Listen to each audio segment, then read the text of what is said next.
PS5 is nearing 70 million consoles sold, and with Xbox working on a next-generation hybrid PC console for 2026, could PS6 be the retaliation to Xbox's hardware plan as soon as 2027?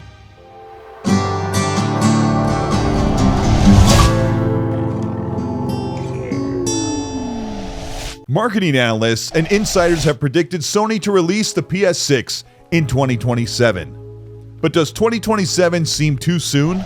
According to trusted hardware leaker Kepler L2, Sony's next-generation PS6 is already deep into development, so much so that it will reportedly complete what is known in processor development as A0 tape-out by the end of 2025. This is the final step in processor development where the design process of integrated circuits or printed circuit boards is locked up and prepared for full-scale manufacturing. If processor design is finalized by the end of 2025, these reports seemingly indicate that the PS6 could release as early as 2027.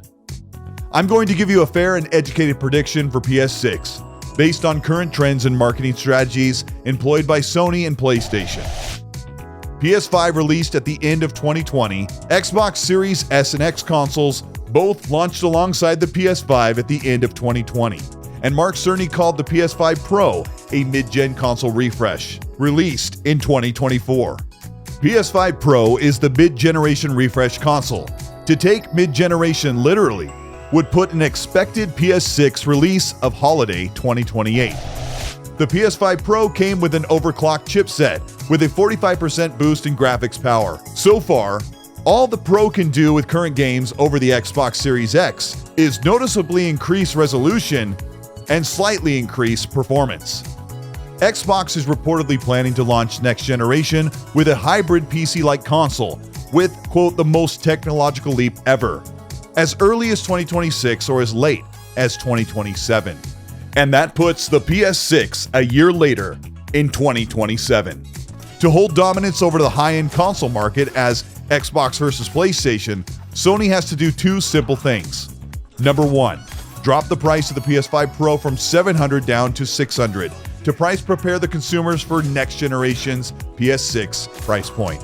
Experts predict the next Xbox hybrid console to be priced at around $600 or $700, and PlayStation's offer of a slightly improved mid-gen PS5 Pro at $100 cheaper than the Xbox will take the possible re-emergence of Xbox's hardware for next generation when value proposition with PC features and game support.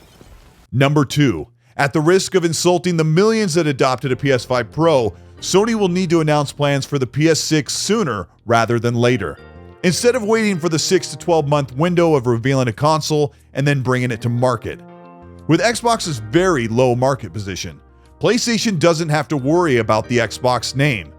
But by the end of the 2020s, PlayStation's own first-party games will be available to play on Xbox's hybrid PC console via Steam or the Epic Games Store.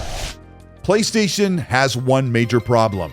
The remainder of the PS5 generation is severely lacking in first-party game support, with 10 to 12 of their 2025 through 2028 games canceled and a handful of first-party studio closures, creating a 3-year gap of an empty games roadmap until their teams can recover new game development or rush out remasters.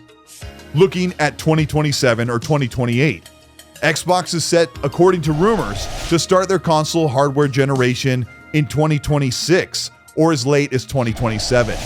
It's not far-fetched to expect Sony to tease the PS6 in their next big showcase in 2025 or next year in 2026, with Xbox having a major dominance of provided games, making Microsoft and Xbox far more money with a majority of the revenue and profit, bolstering Xbox as a publisher. PlayStation has a large user base and a meteoric lead in hardware sales. When Xbox releases their next console, a hybrid PC console with access to Steam, Epic Games, Ubisoft, GOG, and EA and more, plus the 10,000 Xbox console game library, all paired with the greatest value in gaming on PC and console with Game Pass. This will massively overshadow the value in games offering available on the upcoming PS6. Consoles take time to develop because they have to be very specific in heat and power balance, but also built for a cost target that is driven by the console market, which has just been lifted from $400 last generation to an upcoming generation to start at nearly $800. Sony is already planning the PS6, as it historically has taken 3 years of dev time. This will continue to leapfrog the consoles, with the PS5 Pro in 2024 and Xbox launching their next generation in 2026 and turning around for the PS6 in 2027. If Sony waits an extra year to 2027 past the next Xbox, Sony can take advantage of next-generation RDNA components comparable to the next Xbox hybrid at a reduced cost a year later, and place the PS6 in a more advantageous profit margin. For $700, the PS5 Pro we have now certainly offers impressive 4K-looking games, but at the cost of a minute improvement for frame rate advantages of some 3 to 5 FPS over the Xbox Series X. The best part about the PS6 is a generationless console timeline.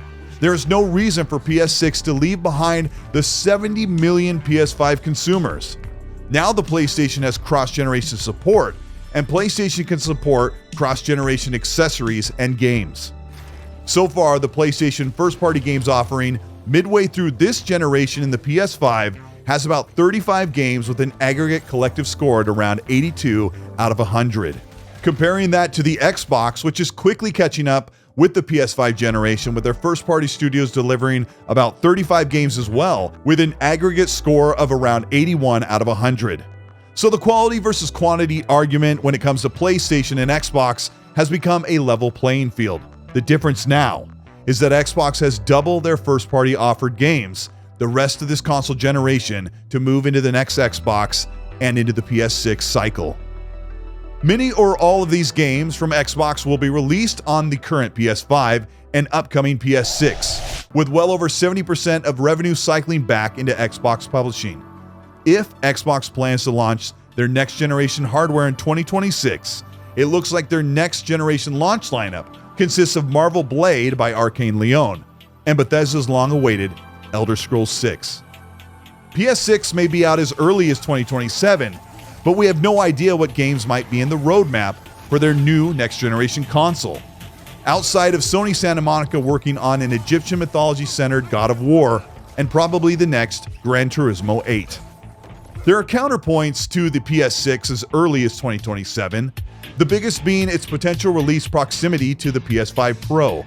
But since PS6 will likely have parity with the PS5 and an optional upgrade, PS6 will continue Sony's dominance in the console market. And with Xbox's hybrid PC console, both new consoles look to offer a PC quality experience, with Xbox being an open platform and PS6 being a closed box.